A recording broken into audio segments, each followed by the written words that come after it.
ভাগ্য ফেরাবার একটা মন্ত্র তোমাদের শেখাবো। তো আমার এক সময় প্রচণ্ড শরীর খারাপ হয়েছিল 1 বছর আগে। তো আমি একটা ভিডিওতেই দেখেছিলাম সেই মন্ত্রটা, আর এমনিতেও জানতাম আমি। তো সত্যি আমি সেই মন্ত্রটা 1 বছর থেকে পাঠ করছি। আমি এখন অনেক সুস্থ হয়ে গেছি, অনেকটা সুস্থ। আমি মারা যাওয়ার মতনই হয়ে গেছিলো, আমার প্রচুর শরীর খারাপ ছিল।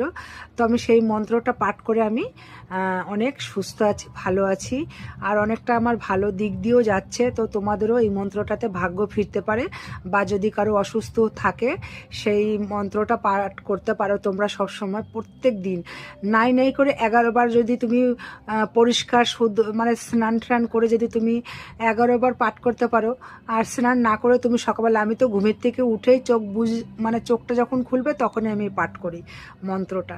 তো মন্ত্রটা তোমাদের কাছে আমি বলতে চাই, আর তোমরাও শোনো, তোমরাও পাঠ করো, আমি এটাই চাই, ঠিক আছে? সবাই করো।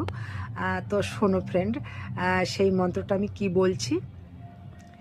ওম শ্রীকৃষ্ণায় বাসুদেবায় হরে পরমাত্মানে প্রণত ক্লেশ নাশায় গোবিন্দায় নমো নমো।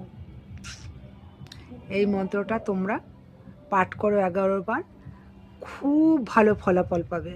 তো আমি আর একবার তোমাদেরকে বলছি, ওম শ্রীকৃষ্ণায় বাসুদেবায় হরে পরমাত্মানে প্রণত ক্লেশ নাশায় গোবিন্দায় নমো নমো।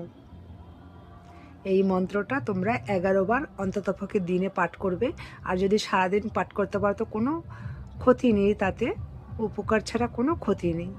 তোমরা এই মন্ত্রটা পাঠ করো, যদি ভালো লেগে থাকে তো আমার পাশে থেকো সবসময় তোমরা, হ্যাঁ ঠিক আছে?